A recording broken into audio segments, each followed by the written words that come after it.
नमस्कार, आप देख रहे हैं न्यूज फ्लैश और मैं हूं आपके साथ कशिश गौड़। नजर डालते हैं आज की खास खबरों की ओर। सवाईपुर क्षेत्र के बडलियास के 5 युवकों समेत 8 लोगों की मौत हाल ही में दूदू के पास हुए एक सड़क हादसे में हो गई। ये लोग 6 फरवरी को महाकुंभ में स्नान के लिए जा रहे थे, तभी उनकी कार को रोडवेज बस ने टक्कर मार दी। हादसे में बडलियास के 5, फलासिया के 2 और मुकुंदपुरिया के 1 युवक की मौत हो गई। बुधवार को पूर्व राज्य मंत्री और पूर्व बीज निगम अध्यक्ष धीरज गुर्जर ने बडलियास पहुंचकर मृतकों के परिजनों से मुलाकात की और उन्हें सांत्वना दी। इस दौरान उन्होंने प्रत्येक मृतक के परिवार को 25-25 हजार रुपए की आर्थिक सहायता दी और कुल मिलाकर 2 लाख रुपए की मदद दी जाएगी। धीरज गुर्जर ने कहा कि वह इस मामले को विधानसभा में उठाएंगे और यदि जरूरत पड़ी तो ग्रामीणों के साथ मिलकर पीड़ित परिवार को न्याय भी दिलाएंगे। इस अवसर पर शाहपुरा विधायक प्रत्याशी नरेंद्र कुमार रेगर, सरपंच प्रकाश चंद्र रेगर, सवाईपुर सरपंच महावीर सुवलका, पूर्व यूथ जिला कांग्रेस अध्यक्ष किशन चौधरी, किसान नेता राजेश चौधरी और पंचायत समिति सदस्य भंवर गुर्जर सहित कई अन्य लोग भी मौजूद थे। जो कि रोडवेज का टायर रिमोट किया हुआ था और उसका टायर फटने से डिवाइडर कूद के सही दिशा में जाती हुई इको वैन को कुचलकर 8 श्रद्धालुओं की उस दुर्घटना के अंदर मृत्यु हो गई। और ये घटना राजस्थान के अंदर रियरेस्ट ऑफ रियर घटना थी। इस तरह से एक ही गांव के आसपास के 8 श्रद्धालुओं का कुंभ में जाते समय दुर्घटना में निधन हो जाना पूरे राजस्थान के लिए हृदय विदारक घटना थी। हनुमानगढ़ से एक बड़ी खबर सामने आई है, जहां गुड डे डिफेंस स्कूल और फिजिक्स वाला के बीच एक ऐतिहासिक साझेदारी की घोषणा की गई। अब हनुमानगढ़ के छात्रों को IIT जी और नीट की तैयारी स्कूल इंटीग्रेटेड प्रोग्राम के तहत मिलेगी। इस कार्यक्रम की जानकारी बुधवार को एक प्रेस वार्ता में दी गई, जो जंक्शन के एक निजी होटल में आयोजित की गई थी। गुड डे डिफेंस स्कूल के महानिदेशक गिरीश चावला ने बताया कि इस प्रोग्राम में छात्रों को ऑनलाइन और ऑफलाइन लर्निंग, मॉक टेस्ट, उन्नत अध्ययन सामग्री, छात्रवृत्ति योजनाएं और डाउट सॉल्विंग सेशन जारी सुविधाएं मिलेगी। निदेशक सेवानिवृत्त लेफ्टिनेंट कर्नल सौरभ कुमार ने कहा कि फिजिक्स वाला के साथ साझेदारी गर्व की बात है। इस साझेदारी से हनुमानगढ़ में फिजिक्स वाला सिटी सेंटर शुरू होगा और डिफेंस स्कूल में IIT जी और नीट की तैयारी के लिए स्कूल इंटीग्रेटेड प्रोग्राम होगा। इस मौके पर महादेव फाउंडेशन के अध्यक्ष भरतेंद्र सैनी, सचिव अरुण अग्रवाल और फिजिक्स वाला के राजस्थान हेड मुकेश कुमार भी मौजूद थे। तो पहली काम की बात तो मैं ये कहूँगा कि जो एक मोटा खर्चा एजुकेशनल इंस्टीट्यूट्स में, जो कोचिंग इंस्टीट्यूट्स में जो होता है कंपैरेटिवली, वो फिजिक्स वाला में कंपैरेटिवली कम है।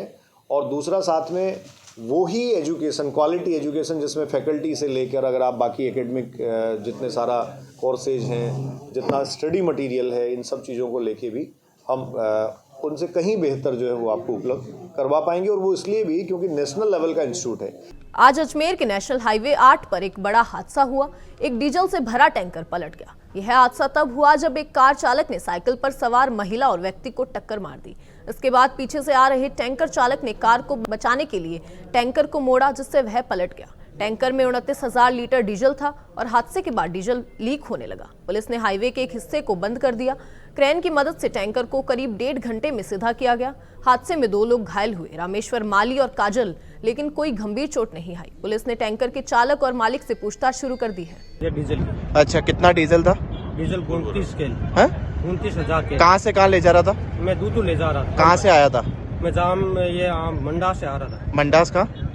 मंडा सिरोही से। हाईवे पर JMD कंप्यूटर धर्म फाटे के सामने पलटी खा गया है। इतना पर हम यहाँ मौके पर आए।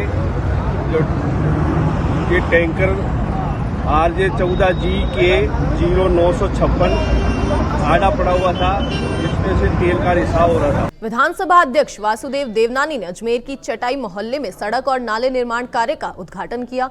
इस दौरान उन्होंने कहा कि अजमेर वासियों को टूटी सड़कों से राहत देने के लिए यह कार्य किया जा रहा है। उनका मुख्य उद्देश्य जनता को सुविधाएं देना है। उन्होंने यह भी बताया कि अजमेर शहर का विकास योजनाबद्ध तरीके से किया जाएगा, जिसमें सड़क, पानी, बिजली, सीवरेज, शिक्षा और अन्य जरूरी सुविधाओं का ध्यान रखा जाएगा। 20 करोड़ से अधिक लागत की सड़कें बननी शुरू हो रही हैं और लगभग इतनी लागत से नाले भी का निर्माण कुछ का शुरू हो गया, कुछ का शुरू होने वाला है। उसी क्रम में आज यहाँ चटाई मोहल्ले में हमने टीकमगंज गली में सड़क का निर्माण 6.15 लाख की लागत से शुरू किया है। जो रोड है, उस रोड का यहाँ पर भाई वासुदेव देवनानी जी ने हमारे यहाँ पर उसका उद्घाटन किया है। जिस प्रकार लोगों को रोडों पे परेशानी हो रही थी, टूट-फूट हो गई थी काफ़ी, तो उनसे आग्रह किया गया और आज यहाँ पर उसका उद्घाटन करके तुरंत प्रभाव से रोड बनाई जाएगी। इनकी मां इनके घर में रहती है, मिडिल क्लास फैमिली है, तो जिसकी वजह से बहुत ज़्यादा इनका नुकसान हो गया है। कोई डेथ वगैरह वाला सिस्टम नहीं हुआ, लेकिन पूरा घर पूरा गिर गया, ऊपर वाला बालकनी नीचे आके गिर गई। इनकी गाड़ी वगैरह सारी दब गई है इसके अंदर। कितनी गाड़ियाँ थी इनके पास? एक ही गाड़ी नई ली थी इन्होंने किस्तों पे भी। अच्छा। तो जो उसका भी देखो, नई गाड़ी का भी बहुत ज़्यादा नुकसान हो गया इनका। तो इसकी सूचना माउंट आबू के तापमान में 5 डिग्री का सुधार हुआ है और अब यह 7 डिग्री तक पहुंच गया है। अरावली की उच्चतम चोटी गुरु शिखर पर तापमान 3 डिग्री सेल्सियस है। यहाँ की ठंडी हवा का आनंद विदेशी पर्यटक भी ले रहे हैं। पश्चिम भारत और राजस्थान के एकमात्र हिल स्टेशन माउंट आबू में तापमान में उतार चढ़ाव जारी है। इस बीच ऑस्ट्रेलिया से परिवार के साथ आए विदेशी पर्यटक से हमारे संवाददाता की बातचीत। माउंट आबू का मौसम काफ़ी अच्छा है। सुबह और रात को थोड़ी ठंडी रहती है, पर दिन भर में अच्छी खासी धूप निकलती है और घूमने के लिए काफ़ी अच्छा समय है। यहाँ पे काफ़ी सारी चीज़ें घूमने के लिए, नक्की लेक का सर्कल मार सकते हैं, राउंड मार सकते हैं, गुरु शिखर मंदिर है, दिलवारा टेम्पल है और बहुत सारी और पॉइंट्स है घूमने के लिए। टूरिस्ट के लिए काफ़ी अच्छी जगह है और यहाँ के लोग काफ़ी मिलनसार है। गृह राज्य मंत्री जवाहर सिंह बेड़म ने कांग्रेस पर आरोप लगाते हुए कहा कि उन्होंने ओछी राजनीति शुरू कर दी है। बेड़म ने कहा कि यह मामला भारतीय जनता पार्टी के नेताओं का आपसी मामला है और यह एक झूठी खबर है।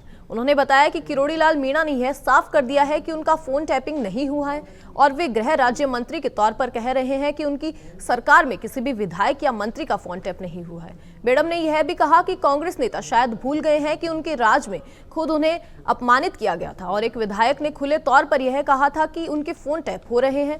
इस दौरान कांग्रेस नेता अपनी ही सरकार और मुख्यमंत्री अशोक गहलोत पर हमला कर रहे थे, लेकिन बाद में चुप हो गए थे। उन्होंने कहा कि अब जनता गुमराह नहीं होगी और मुख्यमंत्री भजनलाल शर्मा के नेतृत्व में भारतीय जनता पार्टी की सरकार के कामों को देखकर जनता ने कांग्रेस को नकार दिया है। और उसका जवाब माननीय किरोड़ीलाल मीणा जी ने दे दिया। मैं स्वयं प्रदेश का गृह राज्य मंत्री हूं। मैंने कहा कि हमारी सरकार किसी भी विधायक, किसी भी मंत्री के फोन टेप नहीं कराती। फिर भी कांग्रेस के कुछ बयानवीर नेता, जिनको सिर्फ अपनी उपस्थिति दर्ज करानी है,